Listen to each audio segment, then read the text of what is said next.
Y vamos a comenzar el análisis con una de las periodistas más reconocidas de España. Me refiero a Ana Pastor, periodista en La Sexta, fundadora de Neutral. La vieron recién en uno más de los debates presidenciales que ha conducido. Ana, qué honor estar de nuevo con nosotros. Muchísimas gracias por tu generosidad de acompañarnos. Muchas gracias, como siempre, Mónica, de estar con vosotros. Quisiera comenzar preguntándote, además que han estado bien afectados, lo hemos mostrado con las inundaciones en Madrid, en Toledo, pero hecho el punto, quisiera preguntarte de qué están pendientes hoy día del caso Rubiales, del caso de Jenny Hermoso con la huelga. ¿Qué pasa con aquello primero para actualizar la situación en este momento?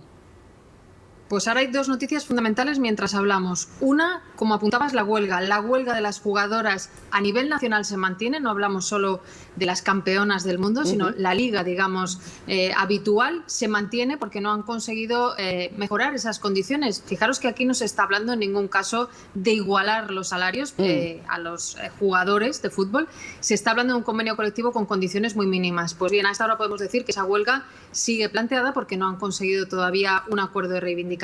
Y la otra noticia, desde luego, importantísima. Hoy hemos sabido que Jennifer Hermoso ha ido a la Fiscalía a ratificar la denuncia, es decir, a insistir en algo que tú apuntabas.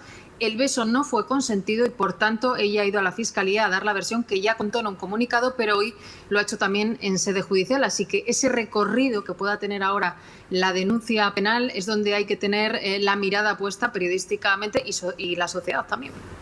Quisiera retroceder un poco en el tiempo, después vamos a volver de nuevo al presente. Tú como periodista, cuando estabas viendo, me imagino más celebrando, yo hubiera celebrado, ni que te digo, campeonas mundiales, todo maravilloso, triunfo, la reina, la infanta, toda la celebración, y cuando lo entregan viene lo del beso, este beso que sin consentimiento le da Rubiales a Jenny Hermoso. ¿Cómo lo viviste? ¿Cómo empezó entre los periodistas? ¿Cómo te impactó también a ti cuando lo viste? Mira, yo creo que la reacción ha sido muy mayoritaria de reprobación. En esas primeras horas, casi podría decir minutos, hay algo que ha cambiado y es que las redes sociales existen. Mucha gente seguramente ve el partido y no se queda, y eso que tuvo una audiencia increíble, no se queda a la celebración, pero sí había mucha gente viendo esa imagen cuando ellas suben a por las medallas. Y enseguida se empieza a viralizar el momento del beso, de cómo le agarra la cara, y enseguida se empieza a comentar en redes sociales. Como digo, en esas primeras horas la reacción no es tan contundente como cuando la gente empieza a darse cuenta de algo que tú también apuntabas. Él no es cualquiera, él no es un amigo de Jenny, él es el presidente de la federación y, por tanto, un cargo de autoridad sobre las jugadoras. Y a partir de ahí empiezan a correr muchísimos vídeos de otros momentos en los que él, cuando las jugadoras están haciendo directos, las coge para dar un beso, a una de ellas la carga boca abajo también. Es un alto directivo, bueno, es el presidente, es quien representa de alguna manera a España en un evento tan importante como este, y te diría que creo que muchos y muchas aquí sentimos esa mezcla de no podemos celebrar con ellas, no podemos felicitarlas de alguna manera por algo tan importante como haber conseguido un mundial. Los chicos lo consiguieron en 2010, ellas ahora, porque enseguida se empezó a hablar de ese momento tan tremendo y todo lo que vino después, porque yo creo que fue mucho peor cómo ha gestionado él algo tan importante. Es pensar, como decía Jorge Valdano, que el feminismo no ha llegado para quedarse, o estás dentro o no estás, y el feminismo es igualdad. Yo creo que Rubiales no sabe en el país y en la sociedad en la que vive. Sí, bueno, y llama la atención cuando se produce su primera comparecencia pública, algunos apostaban, bueno, este es el momento en que va, porque las primeras disculpas son, ya dice sí, disculpa, pero es horrible, porque es como, habla del malentendido, es como pedir disculpas, pero no tanto, bajarle el perfil, y después se envalentona y da esta comparecencia pública, y que no voy a renunciar, que no voy a renunciar, que no voy a dimitir, y nos quedó súper claro que no iba a dimitir, tanto que lo repitió, pero además las explicaciones eran de verdad que, como decimos en Chile, te agarrabas los pelos, o sea, y llamaba la atención, y más llamaba la atención los aplausos, el aplauso cerrado que recibe. ¿Cómo vio la opinión pública esto? Porque me imagino que en algunos sectores también decían, bueno, en verdad, ese feminismo que a mí también me molesta, él tiene la razón, lo están persiguiendo, pero me imagino que mayoritariamente habrá habido indignación, ¿o no? Bueno, como tú bien decías, esto no va de los hombres, va de los Rubiales. Y yo creo que un hombre que no se comporta como Rubiales no tiene por qué darse por aludido, desde luego, y la mayor parte de los hombres seguramente también se sintieron, bueno, les llamó mucho la atención, cuanto menos esa imagen. Pero fíjate, antes de que llegara el momento de los aplausos, de ese discurso tan de gañán, como decimos aquí, hay dos hechos antes muy llamativos. El primero de ellos es la presión de Rubiales y de Bilda, el seleccionador al que acaban de quitar, la presión a la familia y a Jenny para que haga un vídeo con él y diga, bueno, que esto es una tontería y que era consentido. Eso ocurre en el avión. Cuando llegan a España, dan otro paso más. Emiten un comunicado donde incluyen unas declaraciones de Jennifer Hermoso que son falsas, porque Jenny nunca hizo esas declaraciones. Esas declaraciones apuntaban a esa tesis, que todavía ha sido una broma entre ellos. Y lo tercero que vemos es esa comparecencia en la que hay quien piensa que iba a dimitir, ese aforo lleno en la Federación Española de Fútbol y los palmeros, es decir, todos aquellos que se pusieron a aplaudir. De hecho, luego hubo algunas dimisiones, algunas mujeres del equipo técnico que contaron que las habían obligado a sentarse en primera fila también. Así que es todo un despropósito, es un buen retrato, yo decía un buen selfie del tipo de quien acompaña, el tipo de quien silencia durante mucho tiempo comportamientos así, porque hay que recordar que las jugadoras llevaban tiempo quejándose tanto de la dirección como de la dirección deportiva. Sí, y hay algo también que es que hasta el tema humano y familiar, porque a mí por lo menos me chocó mucho ver a las hijas de él ahí. O sea, y les habla, porque además, no, como en Chile decimos pasar piola, cuando pasas desapercibida decimos pasar piola, pero te hago la traducción, ya te enseñé el al tiro antes cuando estábamos por WhatsApp, pero en el fondo ni siquiera las deja pasar desapercibidas, sino que les dice, hija, no llores, tienes que estar orgulloso de tu padre, las cámaras las apuntan, o sea, lleva a las hijas a esa instancia, claro, hijas, le convenía, las expone públicamente, después su madre haciendo la huelga de hambre. ¿Cómo se ha visto también lo de la madre con la huelga de hambre, presionando a Jenny, intentando presionarla? Las hijas también en la conferencia, Ana. Pues yo creo que es una manera muy obvia de cómo entiende él el papel de nosotras, las mujeres, ¿no? Has puesto, yo creo, el dedo en la llaga. Por un lado, las hijas. No solo las lleva, no solo las sitúa en un lugar preferencial, no solo las cámaras de la federación las enfocan en un momento tremendo, además, porque al fin y al cabo convierte su imagen en una imagen pública, ¿no? No las proteges de lo que puede venir contra ellas y ellas no tienen culpa de nada. Y además de eso, un día después, la madre inicia una huelga de hambre en su defensa y dice que está dispuesta a ir hasta el final. Y además de eso, Mónica, él distribuye unas fotografías en el hospital con su madre, que es una señora mayor que evidentemente tampoco tiene nada que ver en esta historia. Así que creo que una vez más vemos cómo la línea de puntos nos lleva a lo mismo. Es un comportamiento habitual en él, ese desprecio también a las mujeres. Y él también filtra, o sus cercanos, este video en que las jugadoras adentro del bus bromeaban con el tema y de nuevo viene el tratar de menoscabar de alguna manera a la víctima, porque claro, una persona reacciona con el tiempo, o sea, también una víctima, eso está más que dicho, los primeros momentos, estar en shock, querer que se quite el tema, me imagino que es muy confuso. ¿Cómo tomó la gente también estos videos, la opinión pública?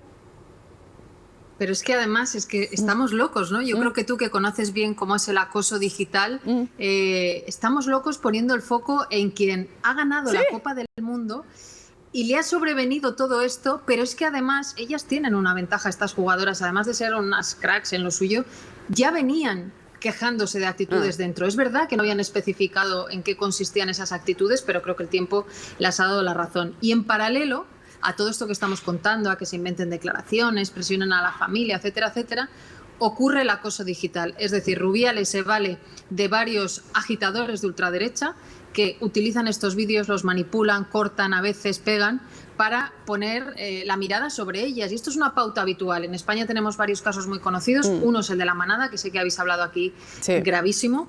Otro es el de Nevenka Fernández, que es la pionera del Me Too en España. Hace 20 años consiguió una condena por acoso sexual contra su jefe, que era un alcalde y era concejal.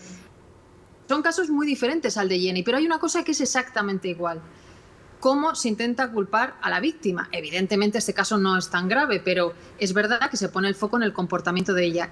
En el caso de La Manada le pusieron un detective para ver si se divertía después de aquello. En el caso de Nevenka se inventaron testimonios sobre su vida privada. En el caso de Jenny están intentando vender una imagen de una chica que se divierte. Es que ha ganado la Copa del Mundo, es que ella no ha cometido ningún error, está celebrando con el resto de compañeras de vestuario. Así que es una pauta bastante habitual en el machismo que sigue existiendo en el siglo XXI y que se mezcla con el acoso digital de este tipo de personajes.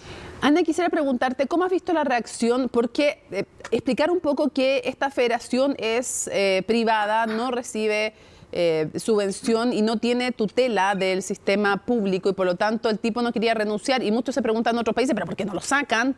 ¿Qué está haciendo el gobierno? Entonces quisiera preguntarte que nos explicaras un poco de esa estructura y cómo viste tú también, por un lado, la reacción del gobierno y qué diferencias o matices percibiste en los distintos sectores políticos.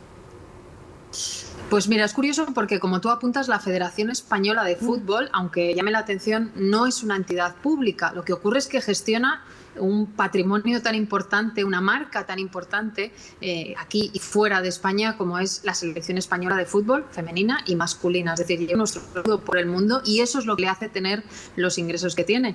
No hay que olvidarnos que el primer gran escándalo, uno de los grandes escándalos que ha rodeado a Rubiales, porque no el primero, esto es la otra que colmarazo, tiene que ver con el sueldo que se puso. Todos esos que el otro día le aplaudían también han permitido que tenga un sueldo muy elevado. Hubo un segundo escándalo en la federación y tampoco pasó mucho y es esos audios con Gerard Piqué, el ex de Shakira, en el que hablaban de la Supercopa en Arabia y hay una investigación periodística sobre si hay comisiones o no millonarias ahí. Y hay otro escándalo y es que se dice que él grababa a todos los políticos o a los políticos con los que se relacionaba. Es decir, lo de Rubiales no es nuevo. En la Federación Española el anterior presidente también cayó por varios escándalos. Es un ente privado. Hay alguna manera de que el gobierno pueda hacer algo, pero es verdad que están limitados porque hay un tribunal del deporte que si considera que no es demasiado grave, no puede ir más allá. Claro, le puso falta grave. Se preguntan, le puso falta grave y exacto, no muy grave, ¿no? Y ahí amarró de manos a la, no se llama federaciones, al otro, en el fondo, a la otra entidad pública, a la que sí es pública. Exacto, pero también es verdad que exacto, pero internamente también podrían haber sido valientes. Lo que ocurre es que los que están allí los ha puesto él y se retroalimentan. Por eso vimos esa imagen en la que él subía sueldos en aquella comparecencia tan lamentable que parecía una subasta.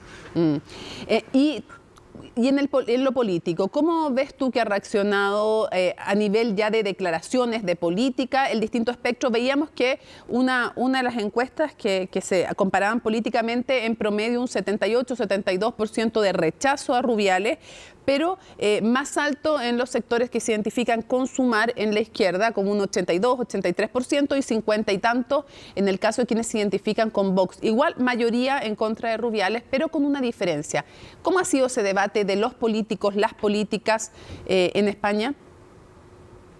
Yo creo que, como te decía antes, ha sido muy mayoritaria la reacción. Sí que es verdad que los partidos, digamos, en el lado de la derecha han puesto más problemas al discurso, ¿no? Que tiene que ver más con el feminismo y con el tema de la igualdad, pero lo de Rubiales era indefendible de cualquier manera, ¿no? Y es verdad que lo bueno que está sirviendo también es para demostrar que el deporte y el fútbol no se queda fuera de lo que es nuestra sociedad, todas las sociedades, ¿no? Y que el machismo habita donde se le permite. Y yo creo que sí que ha habido un avance muy importante en estos años en España y es que esa reacción ha sido mayoritaria, como te decía. Hace 20 años con Nevenka, a Nevenka se le dio la espalda, se tuvo que marchar de España y sin embargo ahora mayoritariamente el nombre de Jenny hace sentir muy orgulloso a cualquier español por la gesta deportiva y por lo valiente que está siendo también, porque también se ha insistido mucho que tenía que denunciar, ¿no? Y esa presión yo creo que a veces bueno, puede hacer que se asuste ella y su entorno cuando además estamos hablando de que la presionan y la acosan, pero yo creo que la reacción ha sido bastante unánime y me quiero quedar con eso, que creo que la sociedad española ha avanzado tanto que la política se ha tenido que ir incorporando también.